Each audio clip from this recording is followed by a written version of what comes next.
Okay, so this video is all about counter surfing, or dogs that jump up at work surfaces, Eve? Yes. Dogs that jump up at work surfaces or dinner tables or dining tables, trying to steal food from the top. So you'll notice we've just popped up a little makeshift surface.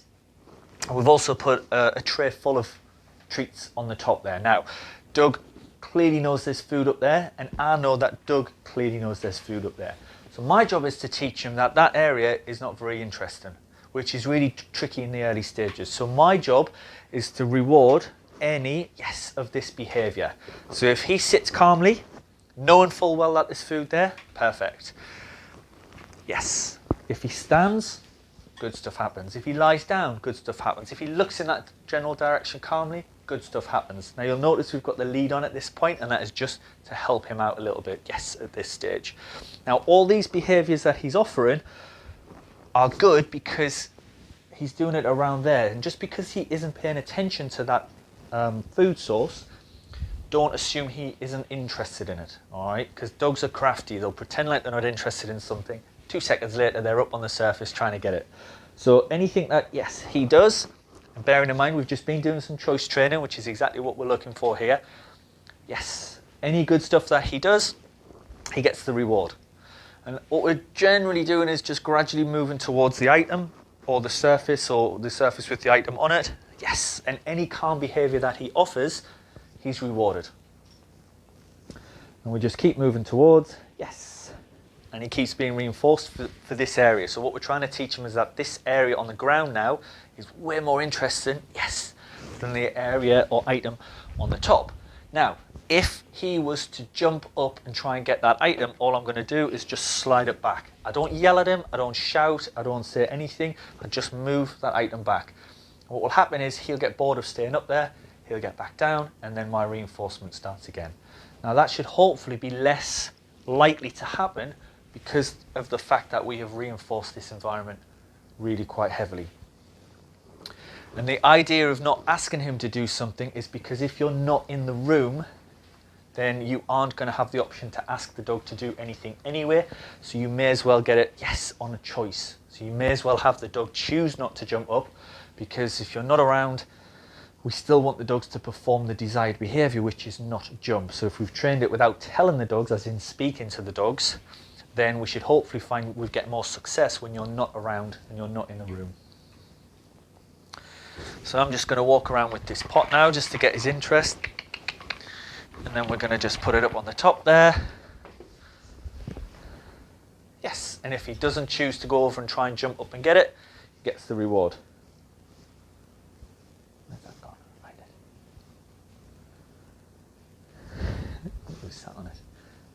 That's it. So I'm just going to come over now. And we're just going to bring it to the edge of the table. And again, if he jumps, we just slide it back.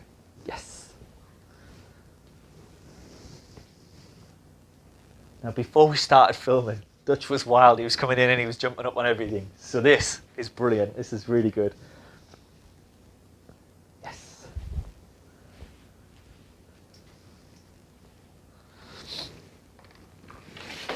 And then I don't want to force him to jump up, but I just want to show you what we do.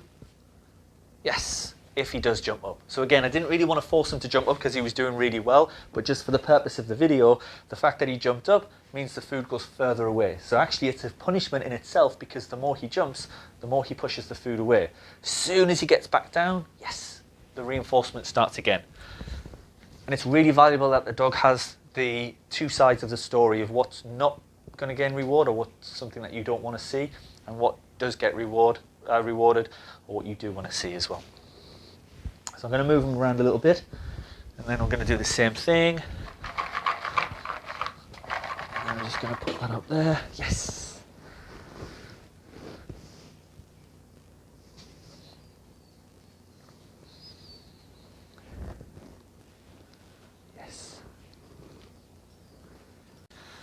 So the second part of this exercise is now that Doug is off lead. So he's not tethered, he's not restrained, we weren't really restraining him previously, but it's now, really up to him to make that correct choice.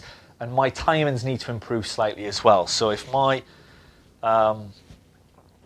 food is to the edge of the plate there, or the edge of the table, or my plate, or with whatever the food is, yes, is at the edge. If he jumps, I've got to be quick in being able to move it back. But because he's off lead, what I want him to do is ignore this area. So my job is to try and reward him away from the area. So if he sits there, yes, and then I throw the treat over that way. So this area still becomes quite boring.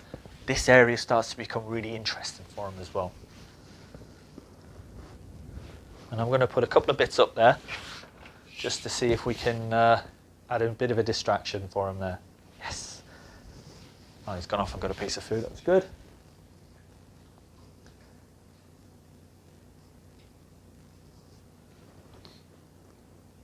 Yes.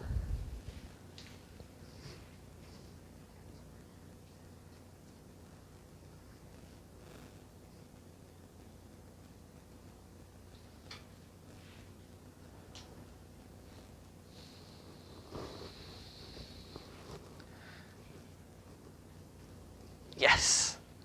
So that was a potential risk of a jump at that point, but he chose to sit, which is fantastic.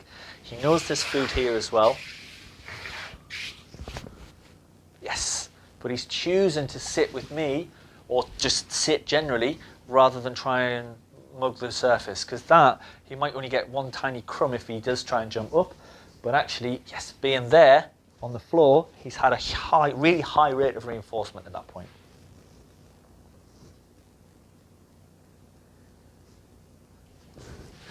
I'm just going to ramp things up a little bit, and I'm just going to let him see the pot, and then I'm going to bring it up to there. Yes, and still he chooses to sit, which is great. So that, because there was a higher distraction. So we've done a little bit of the food work. We're just going to use some toys now. Again, any distractions, this one's got a little squeak in it, so we're just going to put that up on the table as well.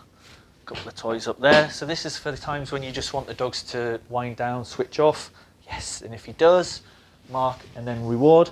And because we're adding in a new distraction, we're just going to pay fairly heavily for that first occasion when he does something that we're happy with. Very good. There's one there, find it. Good lad. We'll pop that one up there as well.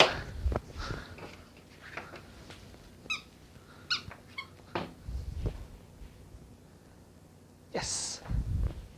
So any of those good behaviours that we see, sitting down, lying down, walking away, standing still, basically anything that involves him not pestering for that item up on the floor, we reward. And then if he was to jump at that point, I'm just on guard ready, and all I would have done is just slid everything back so he couldn't reach it.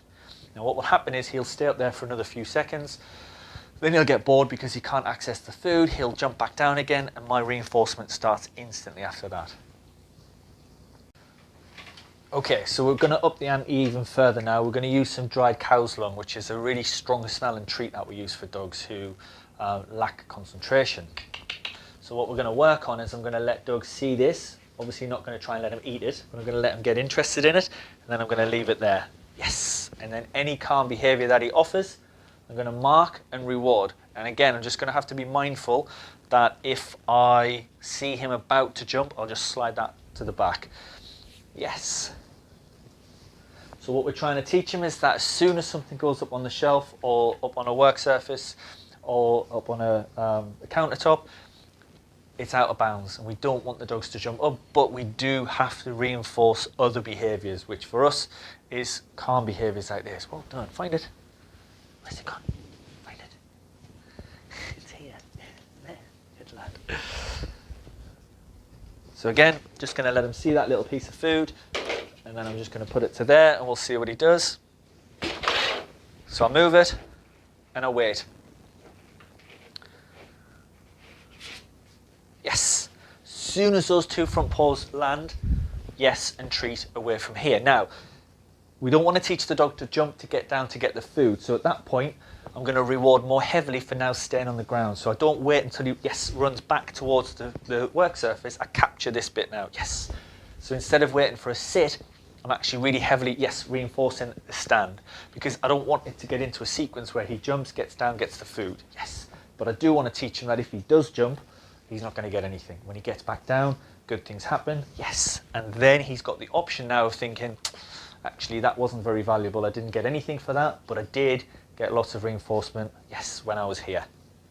We'll try that again.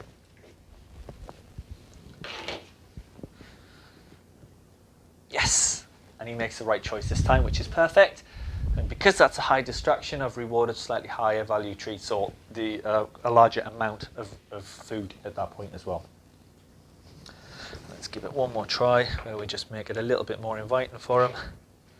Yes. And then we reward from there. Now I'm going to leave that there. I'm just going to be mindful that when he comes back in, he might try and jump up for it.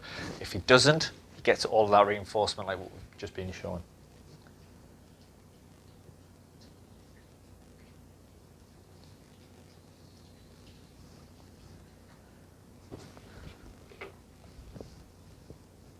Yes. So again, just because he doesn't look at the item on the table doesn't mean he doesn't know it's there. All right, he's fully aware that it's there because he's tried to get it a few times. But he's still making the right choice. He's still offering something else, which is much better. So the last part of this exercise is to now put in a little bit of distance, because you're not always going to be standing next to the item that you're trying to get the dogs to leave. You're going to be walking around the kitchen or around the house. And so what we want is that, yes, we're a little bit further away now, and any calm behavior that the dog shows, you're going to reward. Yes. And the reason for this is that distraction becomes greater now because the dog is closer to the distraction than you are. So you can see him kind of gravitating towards it a little bit more, yes, but still choosing to make the correct choice. Now, he's fully aware that if he wants to get it, he's closer to that item than I am. Yes, so it would take me a second or two to get over to get the food, but the fact that he's choosing not to run over and not to try and grab something, yes, is what I'm reinforcing heavily. Where's it gone? Find it. Good lad. And then we'll walk around. What I might do is just put him a little bit of food there so he's right next to the tabletop, just to see what choice he makes. Same again, even if he can't reach the food, I will slide it back so that it shows him that there's nothing to be gained. Yes! By jumping up. So if he was to jump, he still wouldn't be able to reach that food, but I would still come in and slide it across, and then he would get back down and he would be rewarded. But as it was, he didn't jump at all, which was amazing. Really good, and that's why we rewarded heavily at that point.